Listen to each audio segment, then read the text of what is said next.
What is good? What is happening? Stacy, Yes. we are 2 sleeps away Yeah. from the NFL draft. Yeah, we are. Two Two. sleeps. It's almost here, baby. Listen, Sleeps. the holiday that is the NFL draft is right around the corner. Welcome to Masterclass, the newest show on Club Fantasy FFL. And tonight, we're going to be doing another best ball and discussing more in depth of roster construction. Our co-host, Stacy Perez, at Stacy_Perez 83 over on Twitter. You can always find me at FantasyJ77 on Twitter. Stacy, I've got 2 TVs going for us right now. Yep. I've got the Tampa Bay Lightning game right over here. So if you see me look up, I'm looking for the Bolts game. And then right over here, I've got the Braves game. Now, both of these scores are 2-0. One's in a good 2-0. The other's not so good 2-0 right now. Without knowing which one is winning and which one is losing, please tell me, how are you doing? Well, I do know who's winning and who's losing. So right now, a little anxious. Need my Lightning to bring it back against the Panthers. Those dirty, stinking Panthers down in Sunrise. Gator, see, this is the benefit of doing a show with somebody who has the exact same team allegiances as you do, is that I'm also a Braves fan, also a Lightning fan. I do not, for some reason, have a TV in this room. It's probably for the best, honestly. So you are tasked with hosting and you're tasked with keeping up with the scores to let us all know, can you accept this challenge? It doesn't matter if I accept or not. You are the boss here. You are the professor, and my instructions have been given, and we are going to make this happen. And I'm glad you don't have a TV right now, because I think a couple of those hats that are on the wall behind you might be getting thrown. Yeah. And we don't need violence when we're trying to teach a class. I may or may not have already thrown something this evening. That's awesome. Nice. That's my one for the night. Hey to Charlene over in the chat. We see you. Thanks for coming back, hanging out with us, Charlene. If you want to draft with us, we are going to be doing that here in just a second. So log on to Underdog. Get ready to hit that enter button in the war room. If you want to draft with us, everybody else out there who's not in the chat yet, where are you? What are you doing? You should be in the chat. And 2, you should also be ready to draft with us. Let's go, guys. Let's do it. Absolutely. Yes. And by the way, Stacy, we are now simulcast. We are not only on Club Fantasy FFL's YouTube, we are now on the Women of Fantasy's Football YouTube page. And there is a very good reason for this. Not only because you are here, but sometime today in this show, we are going to give out a keyword that you will need, one of 3. And we'll talk about that a little bit later, but that will get you an entry into a free Scott Fishbowl 14 Avi. Yes. Women of Fantasy Football are putting that on. Thanks to them for doing that. Let's talk about the draft tonight. We are going to be doing, like Stacy said, the War Room. Very much like the big board. It is a half-point PPR, 20 rounds. Starting lineup is 1 quarterback, 2 running backs, 3 wide receivers, 1 tight end, 1 flex, 12 bench. The difference is the big board was a $10 entry. This is a $5 entry.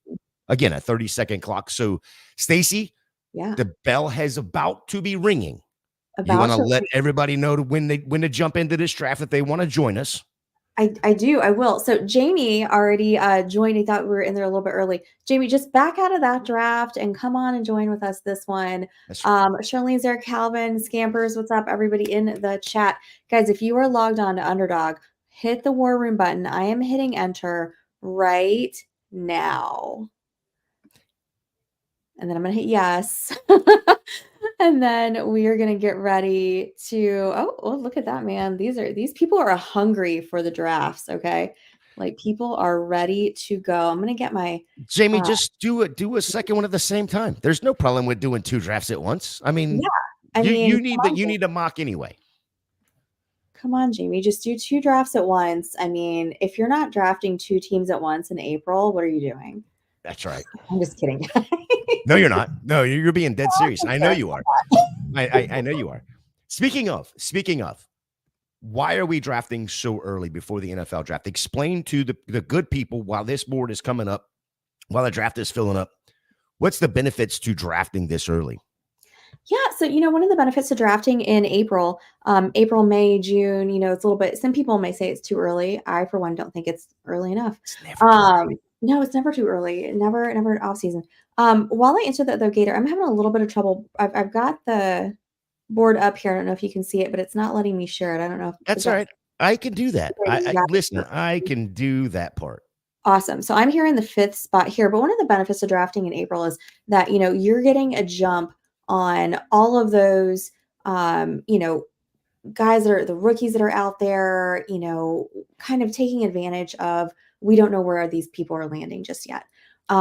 So, for me, I think you get really good closing line value. Guys, just 1 second here. I need to see who's still Yeah, available. you were good. You were on the clock now, Golly. and as you're on the clock, I am trying to figure out. So excuse me for not having this already ready. Trying to figure out where the good position is for us to be on this screen, so everybody can see the board. And Stacy, you just took Jamar Chase there, so I I love did this. just I take love Jamar. this start. I really thought that, Amon-Ra St. Bound would fall to me at 5, but apparently not. So, I mean, Jamar, you get stuck. You get stuck here with Jamar Chase. So I mean, you it do. is what I it mean, is. poor me, right? Oh, Charlene's in a different draft. Oh Dang, burn no. it. Oh, Charlene, that's okay though. At least you're drafting though. You're getting out there. Calvin might be in a different one too. Oh no. That's Continue. but that's the nature of the beast when we're trying to do these best balls. And when you jump into a draft, it's a complete random of who you're going to be with, and it's Yeah, fine. It is 100% fine. The plus side is we are not necessarily giving you the exact players to draft. We're giving you the strategy of how to do it and how to build your teams to hopefully win the whole thing. absolutely. Gator, did you notice where Justin Jefferson went in this draft right now? Yeah, wide receiver 5. 5. Eighth Mm. spot, eighth pick overall. That is wow. That's the lowest I've seen him go thus far in any of the drafts that I've been doing. But wow. Oh 4 my wide goodness. receivers and 3 running backs before him. Yeah, Quite a surprise. Quite a surprise. I think so. I think so. It looks like a few people, but you know what though, guys, listen. With these tournaments and everything, it's you just don't know where you're gonna land when you jump in. But we are going to be doing a lot of drafts later on in the year where you can sign up ahead of time so you know for sure you're going to draft with us. So just be on the lookout. Make sure you're hitting subscribe. That way you get those notifications. Follow us. Then you're going to know, like I said, we've got tons of drafts planned throughout the summer. So we're going to have some of the underdog. We're going to have some that fill immediately. We're going to have some that we pre-plan as well. So you can sign up in advance. Yeah, Stacy, because I have been given the task of updating you, Adam Duvall, 3-run Yes, shot. absolutely. Yeah, I did. That's right. Doobie. I love it. Love it. So back to the original question. What benefits of drafting this early? So, I think you get really good closing line value on some players, right? But I mean, take a look at Puka Nacua last year. He's probably going to be one that I reference a lot, throughout the season. That's a guy who went probably in the 17th, 18th, 19th Mm-hmm. rounds of your drafts last year. And look where he's going now. Right. One of the top wide receivers in the first round. So he had tremendous value for you if you if you took him last season. So, and if you did take him last season, you probably took him really early, in the year, as opposed to later on in the season when, he was getting a little bit more steam, getting talked about just a little bit more, not a ton. But that's just something that you want to pay attention to and take advantage of, honestly, is a chance to get some of these rookies at a much cheaper price. Yeah, and the complete opposite of that was an Austin Eckler, maybe Yeah, exactly. going quite a bit early and then not having the great season. Yeah, I mean, Tony Pollard's another one, right? Who? So, Tony Pollard. Who? Yeah, who? Oof, poor Tony Pollard. The Not so good ghost? for him this year, the ghost of Tony Pollard. I think he's gonna come back, though, this year. I say come back. I think he'll have more relevance than he did last year, and speaking of, you can get him a tremendous value right now, because of that, because you're drafting earlier, right? So, I think people are going to not necessarily want to roll the dice on him if he got burned last year. So take him now. He's on a different team in more of a position where I think he can kind of get back into that role that he had with Zeke. And, maybe he'll have a little bit more, relevance there at that point. So Yeah. Yeah. Joe, we just brought this up that JJ falling to 8 and absolute crazy surprise there. CD Lamb, Tyreek Hill, Amon-Ra St. Brown. Stacy took Jamar Chase, which Jamar Chase, Justin Jefferson. I mean, okay, fine. But the three running backs, Bijan Robinson and Brees Hall, mainly the two going before him, was quite a surprise to myself. I think it was a surprise to Stacy that those two running backs went before him as well. But yeah, it's insane. Stacy is on the wide receiver train early with Jamar Chase, Nico Collins, and Stephon Diggs. Absolutely. Stacy, how do you approach player selection in these best ball drafts compared to your traditional, redrafts? So in these kind of things, you got to take a look at your format, what are your, and what you're scoring like every single time. And that's really where you start for anything that you're doing. But in these particular ones, you're going to start 3 wide receivers in this tournament. So I want 3 really good receivers. I mean, you can't really make up your receivers the way you can running backs later on in the draft. Like if I wait on receiver, I mean, some of these teams are waiting on receiver. Doesn't look like too many of them are. But let's take Team 7, for example, right? His number 1 guy now is Jalen Waddle, who's the number 2 on his team.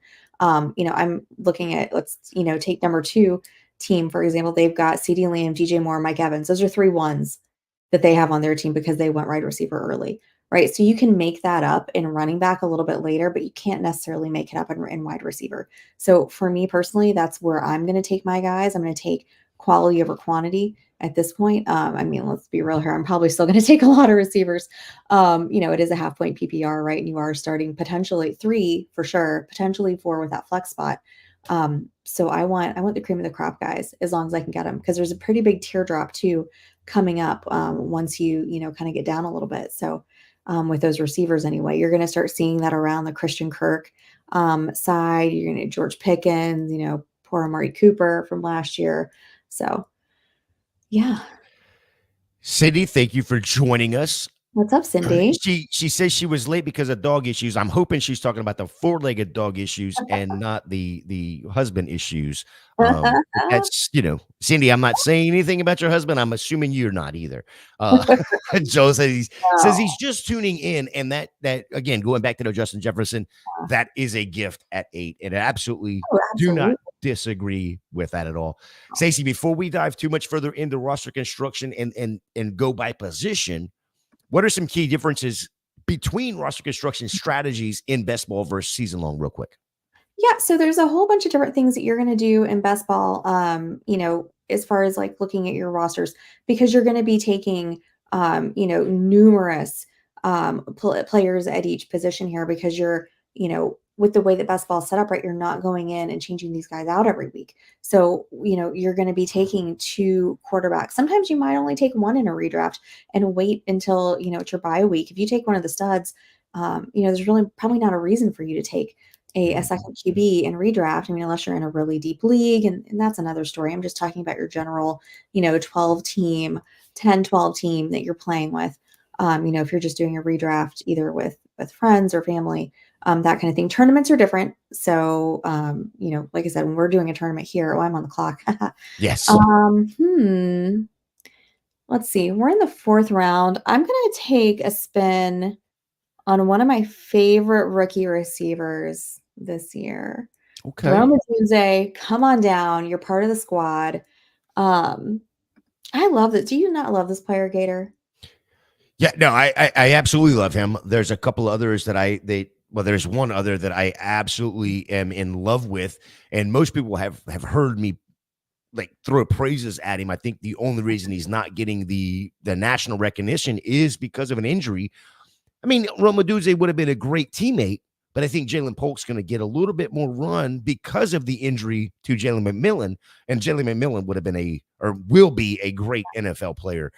That Washington wide receiving core was awesome. I'm a big Jalen McMillan fan. Yes, Jalen McMillan is a stud. Stud. Faith is in the chat. One of the co-founders of the Women of Fantasy Football. So appreciate Faith. And I'm not going to leave this on here very long, Faith, but I did want to put it up there so it's gone by. But I love you anyway. All right. So I do want to dive into true roster construction here, and I want you to talk. Well, let's talk about position by position, and I want to start first with the quarterbacks and what your roster construction mind goes to when you're talking about roster construction with quarterbacks in best ball in this current format. Yeah. So in best ball, what you're looking at too is, you know, when you're taking these guys, you got a 20-man roster. So you need to kind of parcel out what positions do I want to spend more on? Do I want to collect more players at? So when you're looking at quarterbacks, what I have seen in a lot of this, I got some stats today from fantasy footballers. So shout out to you guys. Teams with two quarterbacks typically have a higher advance rate than those with one, three, or four. And so what that means, because I want to explain some of that, because I know we're not all kind of as fluent in the lingo of best ball just yet. So advance rate, what that means basically is that how many teams have advanced on to the playoffs out of that tournament. Okay. So when I say that two quarterback teams typically advance at a higher rate than other teams that have either one, three, or four quarterbacks, that's kind of what I'm talking about there. So that's, you're kind of building a team. You want to go get two quarterbacks that are reliable, that have a high, ceilings there, high production, that are going to put up a lot of points for you. As opposed to maybe getting three of the lesser guys, right? Because then you're kind of hoping that those guys have good days every week. Whereas you're taking somebody like a CJ Stroud, Patrick Mahomes, Lamar Jackson, those guys are going to put up numbers for you every single week, barring something absolutely catastrophic happening. I love that. And Faith, I'll come back to it in a second, Stacy, but Faith, Yep. she loves that when I put this up because it only covered me. Oh, yuck. And I don't hate it either. I mean, she could have put Gator, she could put anything, and it would have only covered me, which is absolutely probably the best thing in the world for this live stream is to cover my face. I've been told so many times that I have the face for radio, but that's beside the point. We won't keep. we have fun here. Faith is a diehard Bulldog fan, and we give each other hell back and forth. I mean, she's kicked my hind end the last few years, but we won't. I mean, that's not what we're here to talk about anymore. Let's keep it moving, and let's talk about the running backs and how your roster construction is with them. Yeah. So with running backs, you're looking at, I think kind of the sweet spot really is somewhere between like 5 and 6 running backs on your team. If you're doing more of a 0 RB build, maybe you take a seventh one. If you're going early, right, you don't need as many because you're taking a stud. If you are trying to build something, with the better running backs, if you do, like I said, 0 RB, you're going to take the lower guys. The guys that are going in the, sorry, I'm doing my pick. You're on the clock. You are on the clock, so you go right ahead. So we're in the 6th round now. So now guys that are going off the border, like Kenneth Walker, I just took James Conner to kind of pair with Trey McBride, David Montgomery. Those are the kind of guys that level, that tier of running back. That's where those guys are going. That was my first running back off the board. Mm-hmm. So, if you are doing a 0 RB build, which I'm not doing a true 0 because I probably would have waited a little bit longer. But maybe like a mid 0 is what we'll call it, something like that. Now, not only is a professor teaching the class, she's now making up terms. Now I'm just making up words, which is not a bad thing. I mean, we with Club Fantasy FFL, we have a true 0 RB guy with Joel Worth, yes. And now we have a true mid RB. There we go. Oh, that's probably good that Team 4 took Raheem Mostert, because I have been guilty of grabbing him everywhere I can, because he's at such great value. And I'll probably touch on exposure here in just a little bit. We're going to hammer exposure because that's such a huge topic when it comes to best ball and what it means. So we'll definitely get to the exposure thing, but I still want you to go ahead and dive into the RBs again. Let me finish with running backs. Yep. Because now I'm not drafting. But yeah, so basically, like if you've got a team where maybe you're only taking 3 running backs, which I have yet to see, that would be kind of insane. Or if you've got, somewhere, like 8 running backs on the opposite end, you've just overloaded yourself with running backs. Those teams, again, advance rates for those teams are lower than it's going to be with a team that's got about 5 to 6 running backs. Again, all my stats too, just again, coming from fantasy footballers. I was looking up some research and stuff today. So shout out to them when I give credit where credit's due there.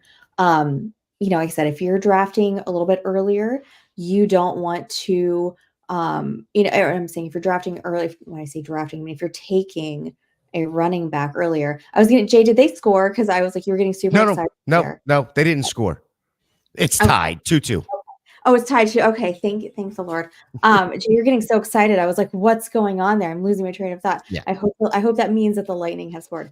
So if you are drafting a running back in the earlier rounds, you're not going to have to take as many, right? Because you've got a stud guy. Mm-hmm. Maybe a little bit later on, maybe you want to start looking at that team's particular depth chart and looking to see, like if my number one gets hurt, who can I replace him with? Maybe to try to grab, not necessarily, I'm not pro handcuff all the time, but if you're doing a build like that, it definitely doesn't hurt, especially in a tournament like this.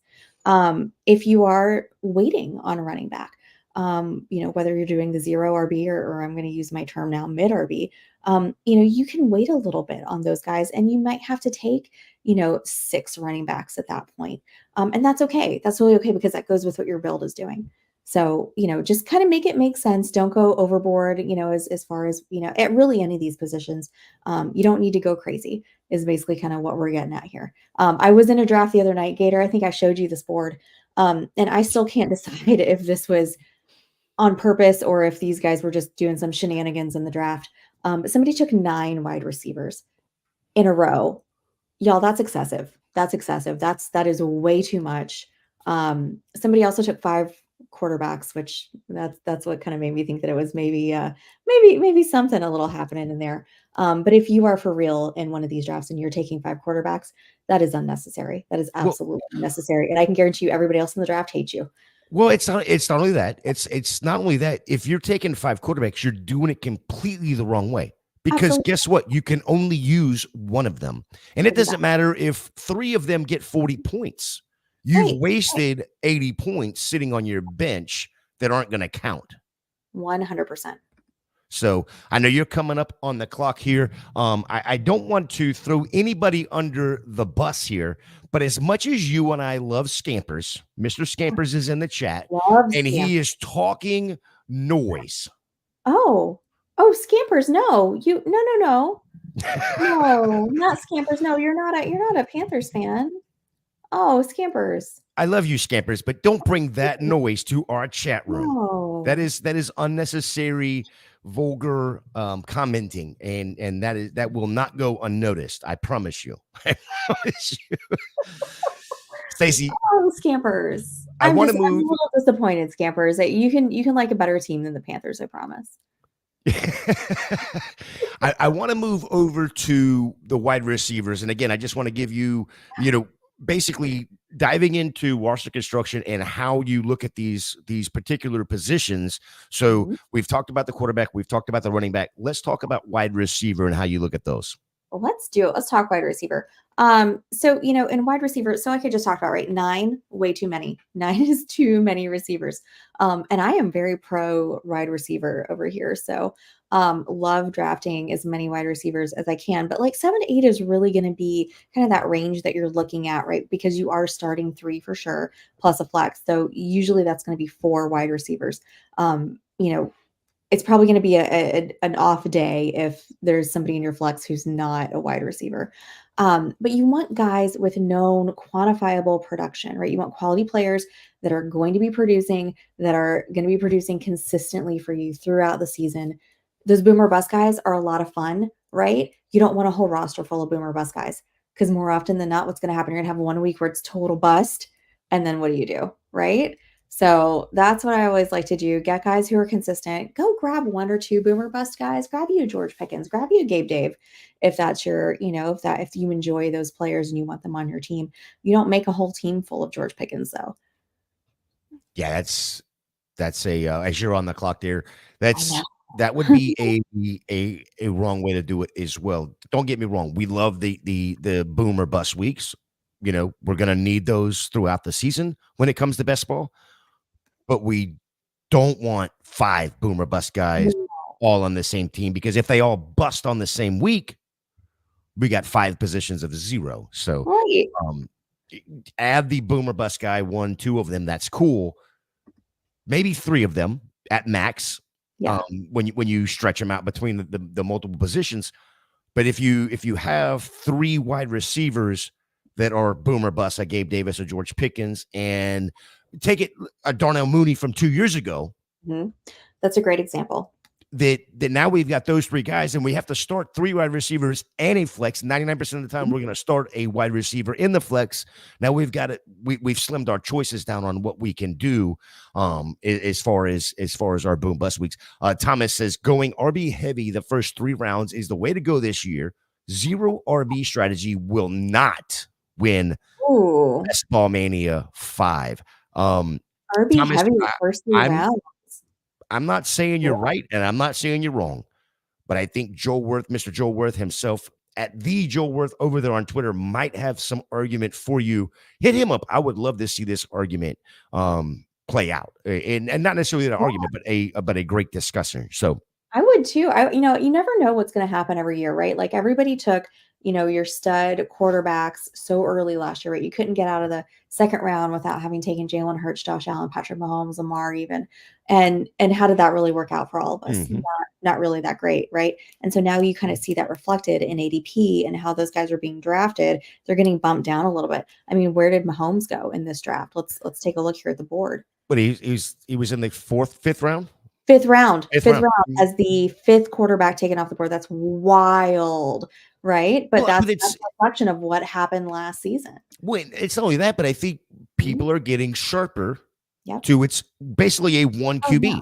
You can go, if you go and get a Patrick Mahomes right now, even in the 5th round, even if he's QB 5 off the board, now you can wait till round 13, round 14, and if there's a quarterback left, even if it's a Derek Carr style, you're only going to need him for 1 week. And listen, if Patrick Mahomes gets injured, that best ball team is probably not going to make it anyway, right? Exactly. So we're not playing on injury. We're playing. We're only going to need this other quarterback for 1 week. So I don't hate going and getting Patrick Mahomes in the 5th and then sitting there and not getting another quarterback until 12, 13, 14, somewhere in that range. Now, if you go back up and you look and he's got Patrick Mahomes and then turns around the next round and takes a Jared Goff, again, going back to what I was saying about whenever you have 5 quarterbacks and they all score 40 points, you're wasting all of the points because you don't need them. You're only going to get one of those 40-point weeks. Right. Exactly. And then that's kind of that's why it kind of made me feel like maybe something's up here in that particular draft. Because literally he took like 5 of the top guys. So I if there had been a chat in that draft, it would have been hot. Right. I'm sure. But so we talked about, with the quarterbacks here. I did go a little bit earlier on QB than I had originally meant to. But if you take a look at after I took Brock Purdy in the 8th, oh gosh, I'm on the clock again. What happened was there was quite the run on quarterbacks at this point. So guys, and we're now in the 11th round here. I am going to take somebody that, even though we had a bad year last year, does not scare me. Give me Jahan Dotson. I still have faith. I have faith in you, Jahan. He's going to have a new quarterback this year. Yeah. Curtis Samuel's gone. He's the number 2 now. Come on. Very, very fair. Listen, I have not gotten off the Jahan Dotson train. I mean, in Dynasty, I'm able to get him for super cheap. So give me all the Jahan Dotson I can get. Going back to the roster construction, let's talk a little bit about tight ends. Yes. So real quick though, I wanted to finish with the QBs, what we have been talking about, because it just kind of popped up. But right after I took Brock Purdy, I was going to wait for a little bit. But then you see after Purdy, there was 1, 2, 3, 4, 5, 6, 7, 8, 9 quarterbacks that went right after I did that. So, the well was getting a little dry there. So I went ahead and grabbed Cousins to kind of make sure that I got one of those guys that I think is going to have a ton of production this year. And I'm set at quarterback now. I don't need anybody else. I've got Brock Purdy and I've got Kirk Cousins. I'm good. If they happen to have the same bye week, I'm probably in trouble. But that's just gonna have to be the way it is. So since we don't know yet, schedule's not out. We should know that pretty soon though at some point. But I think those 2 quarterbacks, you've got 2 guys, elite offenses. I have no problem there. Gator J, ever think we'd be saying elite offenses about Atlanta? Did you ever? No. We are now. All right. So to answer your question about tight ends, again, according to fantasy footballers, and shout out to them for putting all these stats out. I one day aspire to be somebody that can dig into all of the info that's out there and kind of mine that data and get those stats. And until I don't have my day job anymore, that's probably never going to happen. So I'm gonna have to rely on some other people who are much better researchers than me. But teams with 3 tight ends have a higher advance rate. However, those teams that have 2 tight ends have more upside getting into the later rounds of the playoffs and the finals, which is obviously, where you want to be at the end of the day. You want to be in the finals with your team. So that's what those stats are kind of saying, is that 2 tight end teams, that's where you're seeing more value, more teams that are winning and coming away with those bigger prizes. So 2 tight ends. I have taken Trey McBride as one of my guys here, somebody that, I, along with everybody else, thinks is going to have an amazing year this season. Came on really well with, Kyler at the end of the year there. Oh, man, I'm up. So I am actually going to be grabbing a tight end here. I'm just trying to decide who it is. I think I'm going to take somebody. I've taken Luke Musgrave several times kind of in this area, but I think I'm going to try to expose my team to somebody else. I'm going to grab a Pat Okay. Fryermuth. Yeah, I like Dalton Schultz. He would have fit in with my team there with my Texans, but he went a little bit before, so I don't think there's nothing wrong with big old Patty Fries. Jonathan says he still thinks an elite tight end is heavily undervalued, especially in these 20-round contests. Thoughts Well, on that? it's not a tight end premium. So if it's a tight end premium, then we're talking a whole totally different story. But this is not a tight end premium. So I don't know if Jonathan, I don't know if you're just talking about this particular war room draft, or I mean, I think almost all the underdog ones are just regular. It's just half point PPR, right? I don't think there's any that are tight end premium. Do you know, Gator, off the top of your head? You'd be the answer on that one. I don't recall any, and I mean, I could be wrong because I didn't play in every single one, but I don't recall seeing one that was a tight end premium. So these in particular, if we're talking about these, yeah, I mean, those elite tight ends are probably going to be a little bit more undervalued. Although you did see Sam Laporta go in the 4th round, so he went very high. He was the first one off the board. Yeah, somebody I am super high on this year. And I've got him in a couple leagues that that people have offered me pretty damn good value for, and then of course a couple people have offered me garbage for.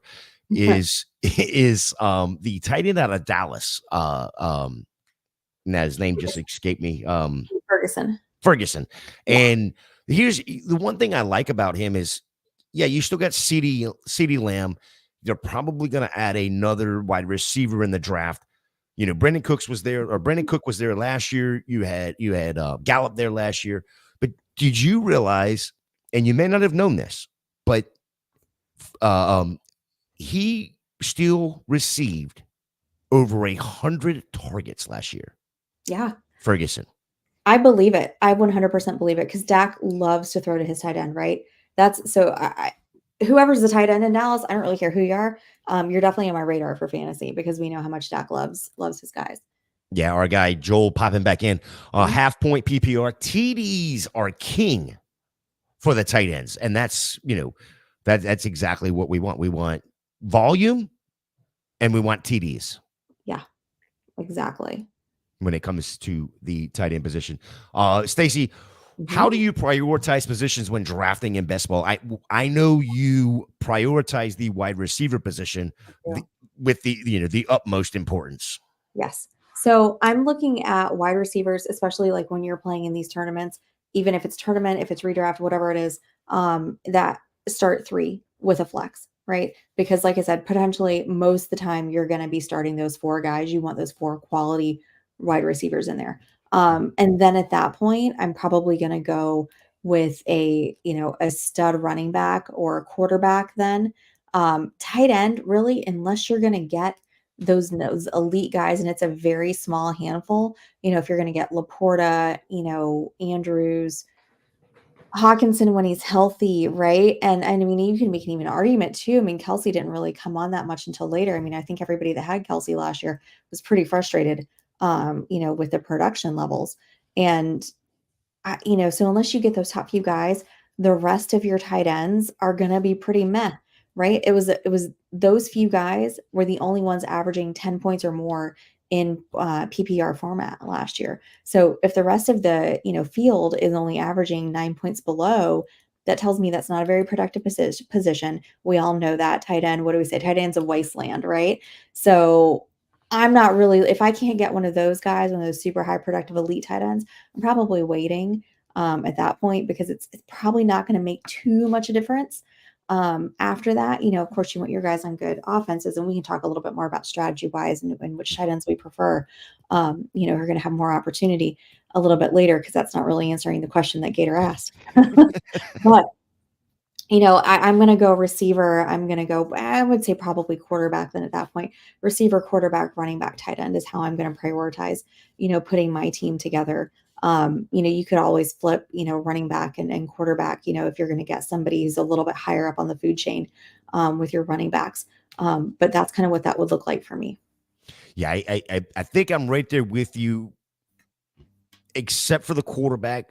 In a sense, I can push quarterback a little bit further down the road if everybody else is allowing the quarterback to fall a little bit. Now, That's I true. still want to get one of those elite guys, those top 5 guys, top 6 guys. So Yeah.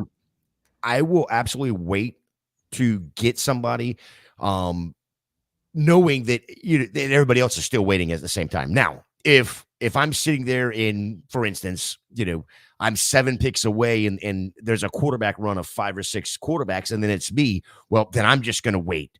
I'm just Right. absolutely going to fade it all together.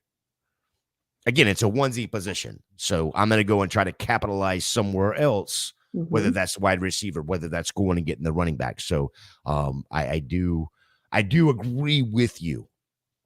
Jonathan says, I'm fairly comfortable with the Ingram Bowers tight end tier. Yeah. I like that as well. Yeah. I do. I like both of those. I got to tell you, I have a little bit of a hot take with Brock Bowers. I'm so nervous, right? Because not everybody is Sam Laporta. Not everybody can replicate what Sam Laporta did in his first year. And I think it surprised everybody that Sam Laporta even did what he did in his first year, right? So it's making me a little bit nervous to rely so much on Brock Bowers, thinking that he's going to come in and be automatically super productive, kind of replicate the Laporta year last year. It makes me a little bit nervous because last year, what did we all hear? How much, oh, Michael Mayer is such a great tight end. Unfortunately, he landed on a team where he wasn't used as much until really the end of the season. So I don't think that's necessarily going to be the case with Bowers, but it does kind of make me a little bit nervous to go in with those expectations being so high. I don't know. I know. Don't let Faith hear that. I know, man. I know. And I know that that's like not the popular thing to say, but it does make me just a little nervous. No, Right? 100%. I mean, Cool. when in here, I'm going to make Faith even more mad at me Uh-oh. because a few years ago, there was a guy out of Florida. His Oh, name is Kyle yeah. Pitts, I believe. He I'm he was familiar. a 1-year wonder coming out Mhm. of Florida, had a phenomenal rookie year. When I say phenomenal, I mean comparatively. Yeah. And then 2 years later, we have the Sam Laporta, right? But everybody was looking for the next Kyle Pitts. Mhm. Then you had, you had Dalton Kincaid, like you said, Michael Mayer. There was the Sam Laporta popped on the Yeah. scene. Landing spot absolutely is Matters going to so matter with these guys, right? matters so much. The one that would not that will hurt Faith's feelings the most, and I'm gonna throw this dig at Faith for a second, is if it does happen and he goes to Indianapolis and he has to catch Ooh, balls from a yeah. Gator. I mean, I will message Faith every single day. Hey, Faith, how's that bulldog catching from the Gator? Oh my Something. I goodness. will. No, no. I listen. Bowers is going to be a phenomenal talent, but I think again, tight end number 1. Number 2, he's a tweener. He's not necessarily a blocking tight end. So is he going to be Right, on the field enough? Right. Then right. the third one is the landing spot for me, and we'll Yeah, find that out probably Thursday about 8:15 or so, 8:20. somewhere in that range. It'll be in the first hour of the I draft. feel I'm pretty good. assuming. I feel good about him going in the first round, though. I feel like that's probably. Oh no, absolutely, absolutely. He's going to go in the first round. There's no question. He's going to go probably in the top 10 picks, maybe 12 if he doesn't get chosen or somebody trades up for him. We just want to give a shout out to Rum Boys Robbie. Right That's quick, great. I want to let me Yeah. get this off of this screen here, Robbie. Hang on. My dude hooked us up with some Underdog swag. Very nice. Yes. So Very nice. appreciate the Rum Boys Fantasy Network coming through. The Kyle Pitts, bleh. And then Jonathan jumping back in. Landing spot absolutely is going to matter for these quarterbacks. Jamie in another draft took QJ in the 13th. Well, I mean, there's a chance. There is a chance. Stacy, I want to get to something that I know, we've only got 5 more rounds or so of this draft. 4.5 rounds. We're coming in the end of round 16. Yeah, I know you're fixing to be on the clock here in just a few seconds, about a minute or so. You'll be on the clock. So I want to know your thoughts when it comes to best ball and stacking. Yes. Right? So quarterback, wide receiver, quarterback, tight end, quarterback, running back, in the best ball format. When do you typically start to look at these when you're building out your roster? And as you are coming up on the clock here, once you make your pick, let's talk about the strategy of stacking. Yeah. So this is definitely going to be an entire show in and of itself. With the stacking, especially once once the schedule comes out and we know a little bit more about, what teams are playing, each other at the end of the season. So we'll definitely have some more to talk about there. I'm about to do something really gross here, Gator. Woof. Oh, no, that's not gross. That's not gross. Damian Pierce. I don't know. He goes with my build. So that's how I'm going to justify that pick. But as far as stacking goes, look, guys, if you do enough of these, you kind of have in mind, hey, I'd really like to try to put together a certain stack. I'd really like to try to get, this offense. Maybe it's a high value offense that you're just dying to have, or maybe you're trying a little bit later to be a little bit sneaky and maybe try to grab a little bit cheaper one to do. Who knows? You can do both, and there's going to be so many different, variations that you can do. But when you're talking about stacking, what the purpose of that is that, you're looking at getting maybe the quarterback and the wide receiver. That's the most popular stack to do, right? Because if you're getting one of those stud receivers, you want his quarterback to go along with him because you're expecting him to have a lot of production. Who's feeding him that production? His quarterback is. So why wouldn't you want to double dip with your points there? Mm-hmm. Now, listen, stacking is not the end all be all. You don't have to be a slave to stacking. Okay. I think it's more important in tournaments like this than it is in a standalone. That you're doing, with just 11 of your other friends, you don't really need to worry about that as much. But in tournaments like this, you want to capitalize on the points for your offenses, right? So that's why I went ahead and I grabbed Stephon Diggs, Nico Collins, right? And trust me, if CJ Stroud had been available, he'd been coming home to my team too. That's a stack I need to chill out on because I think I've done them a few times there already with Houston. I can't quit Houston. I think they're my second favorite team besides the Packers. Those uniforms, did you see that uniform drop today with them? So right. Oh my They're goodness. all white helmets, and all white unis are fire. The all red is fire. I might be I'm going to have to switch alliances, or I don't want to do that because I love my Bucks. That's right. There may have to be an addition of a new Texans white helmet sitting back here. I just might have to add that to the collection. Hey, by the way, 5-0 Braves win. Max Fried, complete game, 92 pitches. Yes. Throwing that out there. I thank you, Max Fried. You're on my fantasy team. Love you. I just want to remind everybody we got a few more minutes here with the draft going on. I do want to remind everybody we are going to drop a keyword here very, very shortly for the Women of Fantasy Football is giving away five Scott Fishbowl 14 Avies. We're going to give away one keyword. There's going to be a couple other keywords that I'll give you all the details here shortly on that. I just wanted you to know that, hey, I hadn't forgotten. We are still we are still working on it. We're gonna do it. Jonathan in the chat says Meyer is a guy that could have more production in year 2, especially with Minshew, who prefers the short yardage options. Thoughts there? I'm right there with you. With Jonathan, with Mayer being more productive in his second year, that's typically when the tight ends come on, right? I mean, with their rookie years, they're spending so much time learning 2 separate positions, not just one, right? So getting used to the NFL, and you're having to learn how to block and play receiver. So, that's why a lot of them don't produce as well their first year. Second year, though, I absolutely think you're right. I mean, I think he's going to stand out a little bit more. He's going to have more opportunities to shine, getting in there with Gardner, or if they end up drafting somebody else, who knows. But I think you're absolutely right there on Mayer, and I am not afraid to take him towards a little bit later as one of those guys that, if you haven't taken a tight end a little bit, waited a little bit on that, he's available for you. Where did he go in our draft? Let's take a look. There he goes. So end of the 13th round there to team 12. I mean, that's probably good value right there for him. Right. But when we talk about closing line value, right, Yep. Jonathan, we were talking about that earlier. Why are you drafting in April? Why are you drafting in May? Well, I'm going to go get Michael Mayer in the 13th round. And then when he ends up producing and he does a lot better than he did last year, I'm going to look like a genius because I took him in the 13th round. Yep. And going back to Jamie said he took QJ in the 13th in another draft. Jonathan, QJ is a boom or bust play. Ooh. Not only is it a boom or bust, but he's the kind of boom or bust we were talking about. Yeah, the Gabe Davis style. Yes. Listen, he shows up 1 week and he scores 2 touchdowns, 60 yards, on 7 receptions. Put it on Mike. I don't care. Oh, yeah. I don't care. And you stole him in the 13th round. Calvin says he took Mooney in the 13th round.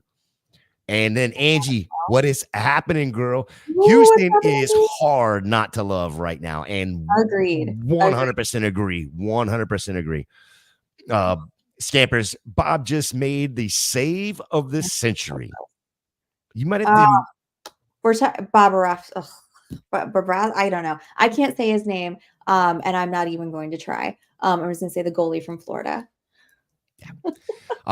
I'm going to throw this up for Jonathan. I want to come back to this. I'm going to star it, and I will get back to this question here in just a minute. Going with your stacking, what you were talking about was stacking. Mm-hmm. How important is drafting handcuffs or backups to your key starters in best ball, and how does it affect your roster construction when you are doing it? So I think it's important to be aware of depth charts, right? Especially when you're looking at your running backs. This is the most important place when you're talking about handcuffs, right? You're not handcuffing a wide receiver, not handcuffing a tight end, you're handcuffing your running backs.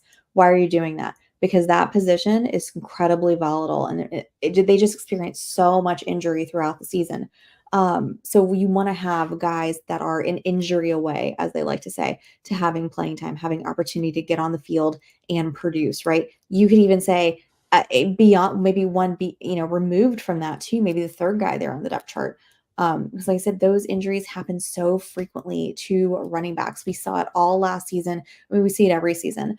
And every season doesn't it feel, Gator, like it's, gosh, is it worse this year? I feel like everybody's getting hurt worse than they did the year before. So, you want to be able to have those guys on your team, make your team make sense, right? You don't need to go grab, the entire chart for a specific team. But if you've got somebody that maybe is potential injury risk, or something like that, you want to go and be keep an eye out for those guys that you can grab in the 20th round on your team. I mean, I took James Conner as my first running back, right? So that's a pretty big injury risk. So now I'm probably going to want to look through, are there any Arizona running backs still available on the board? There's Michael Carter. That doesn't exactly,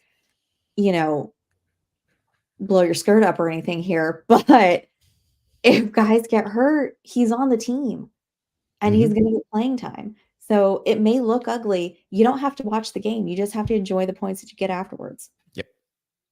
100% agree there. You took the rookie earlier.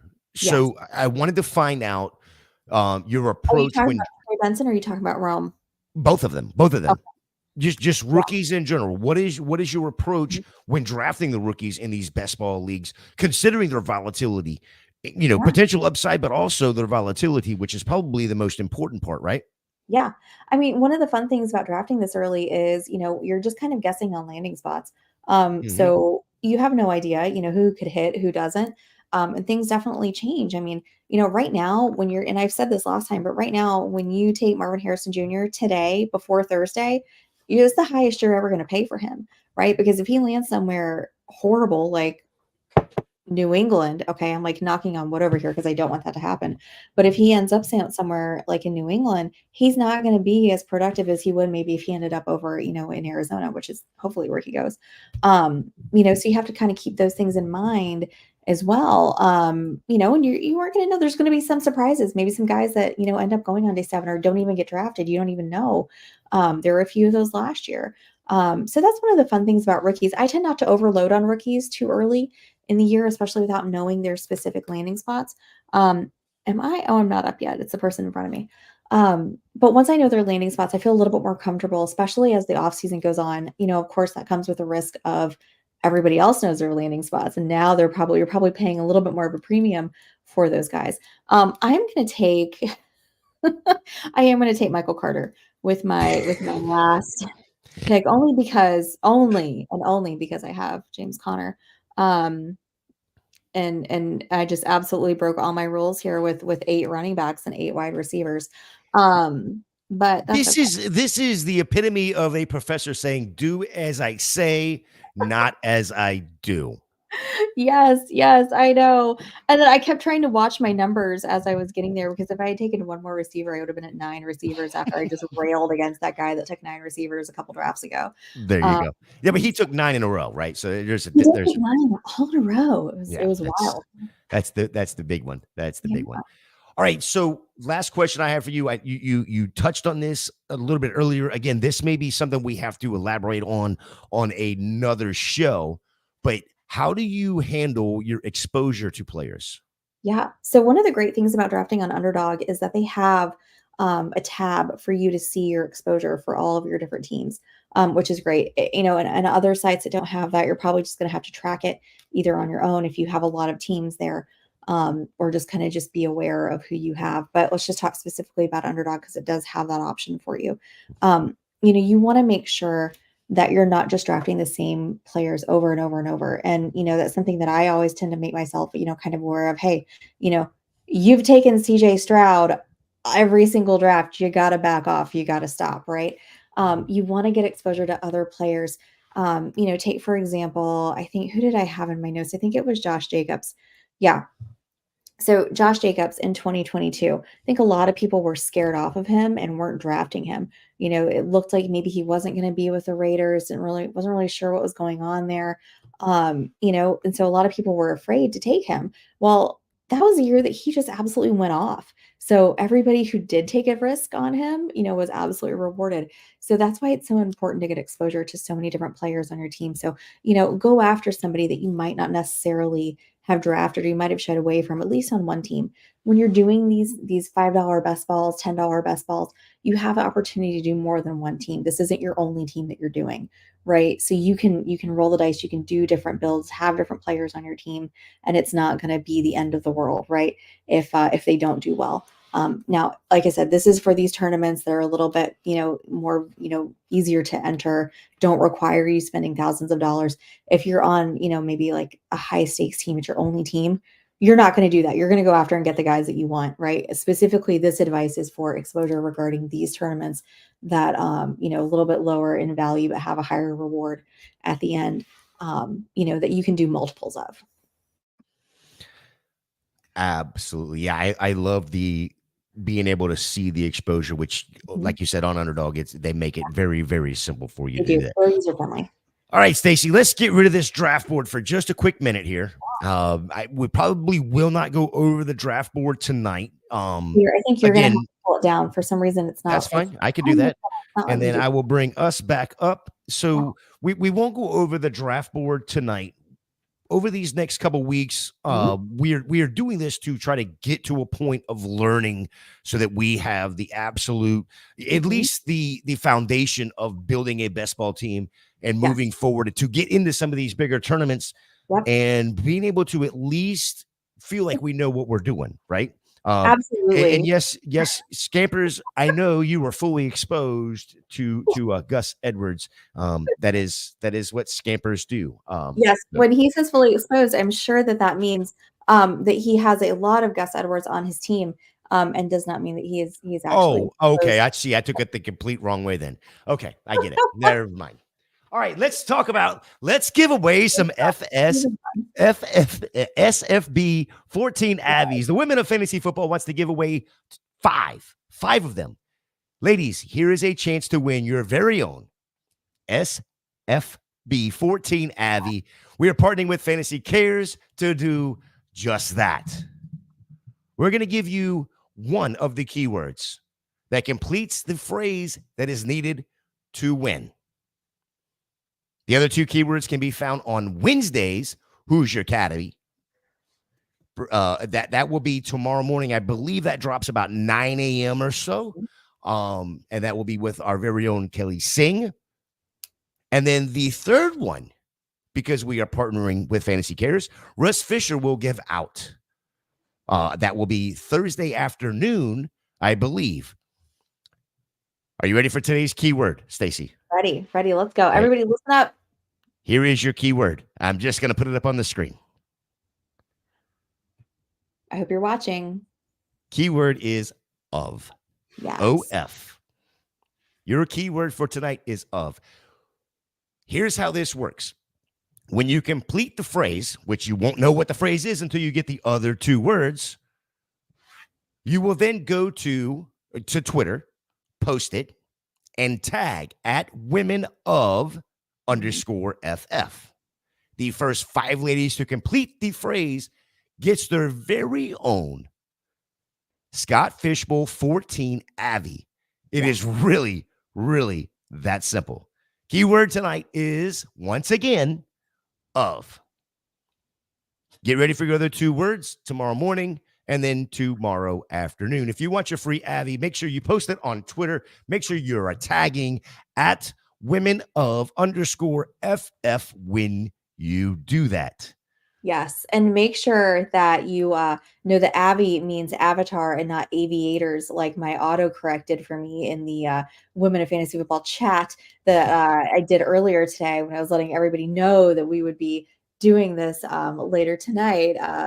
We're giving away Scott Fishbowl aviators, which is not what we're doing. Not at all. We're giving away the avatars, guys, not aviators. Although if he had some aviators made for Scott Fishbowl, I think everybody would buy them. They would be amazing. Yes, they would be, because then it would fit with the theme too. Exactly. Top Gun. Yeah, on that, who do we need to talk to get sunglasses for Scott Fishbowl made? Who can we discuss this with? Oh, Ray-Ban, probably. Oh, well, let's get on it. Let's get a sponsorship with Ray-Ban. Let's get sponsorship with Ray-Ban. All right, let's close out the show. Don't forget to subscribe to Club Fantasy. Make sure you hit that thumbs up for us. Please follow Stacy at Stacy_Perez 83. That's right. Over there on Twitter. You can follow me at FantasyJ77 on Twitter. Look, we are like this close. We are like within 160 subscribers of getting to that 1,000 mark. The only way we can do that is with you. Please, if you like what we're putting out, hit that subscribe button. I'm not even going to ask you to hit the notifications button, but if you want to hit the notification so that when you know when we go live, that would be awesome as well. Quick rundown of what we do throughout the week. Of course, Tuesday nights, we are right here with Masterclass, our best ball. We are moving into the high stakes here shortly, Stacy. We are fixing to ring bell on a high stakes. FFPC, a little Kentucky draft possibly this year. Yep. They've got their slow drafts out right now. They don't have any lives yet. As soon as they post some lives, I will get us on the schedule for that. But yeah, can't really do slow drafts on a show. No, that would be too hard. And yes, Scampers, you were always welcome for the silliness, for the hockey talk, and absolutely for the grilling. When you come in here spitting fire like you did tonight, talking about cats. We don't like cats unless it's a Scampers. That's it. That's the only cat we want in our chat. We don't want to talk about any other cats. Tuesday, I brought up Masterclass tomorrow morning. We have Who's Your Caddy, the Golf DFS at 9 a.m. Wednesday, tomorrow night at 7 p.m. No pun intended, our flagship show right here on Club Fantasy FFL. And then on Saturday, one of two mock shows we do on a weekly basis. Mock It Like It's Hot at 11 a.m. Sunday at 11 a.m. Dynasty After Party with the very one and only Joel Worth, who was in the chat tonight. And then, of course, my main show on Monday nights, Mocking with the Stars. Next week, guest, it'll be the first mock that we have true landing spots. We have Iowa Mike next week, Stacy, from South Harmon. No way. Yes, we are going to be talking landing spots. We're going to be talking a little, Mike's into the college ball too, So we got a good bit going on next week. And then, of course, our show next Tuesday will finally have landing spots for some of these players. We won't be able to talk so much about the schedule or correlation, and we'll talk more about that during the summer. But we'll finally have some landing spots for some of these rookies that you have drafted over the last few weeks, and be able to dive in a little bit harder maybe on those rookies with their landing spots. Exactly. And we're going to be doing one more underdog next week because we want to be able to see ADP, so average draft position, where it is now, right, pre-draft versus what it looks like after the draft, on the same platform. So we're gonna be doing that, and then like Gator said, we're gonna be dipping our toes into the high stakes streets. Absolutely. Stacy, tell the good viewers and listeners where they can find you and what you are working on. Guys, you can find me at Stacy_Perez 83 over on the Twitter, the X, whatever it is that you want to call it. Make sure to find me there. I'd love to hear you guys' thoughts about the draft, anything that you want us to be drafting this summer. If there's a draft out there that you're in that you want us to jump in and cover, let me know, let Gator know. If there's a platform out there that you want to see us do, we've already heard we've got some requests for FFPC. We are going to be doing that. We've got a couple other ones lined up as well. So if there's something out there specifically that you want to learn more about, that you want us to play on, please let us know. Because, if you guys want it, we're going to do it. Yeah, absolutely. And like Stacey said, let either one of us know, both of us know. I don't care. Both of our DMs are open. So shoot us a DM on Twitter, email us, however you can get a hold of us. Absolutely do that. So going forward, we can absolutely give you the content that you want on the platform that you would prefer. So that's our goal ultimately. Quick one more quick shout out to the state of Florida, by the way. State of Florida now has Underdog Pick'em. So nice. go check out Underdog Pick'em over there on in the state of Florida. If you are there, you can now do that. Stacy, great show. We had fun. Charlene, thank you for joining us. Charlene says she's going to try next time to actually get in the right draft. Well, again, Charlene, it's not something we can control, nor can you, by the way. I'm not saying it's your fault. It is what it is. Joel Worth, Ohio needs to have a chat with Florida. It is what it is, Joel. Have fun. Stacy, next week, baby. Next week. Let's go. Let's go. Happy draft week, everybody. Absolutely. Happy draft week. We will see y'all next week. Yes.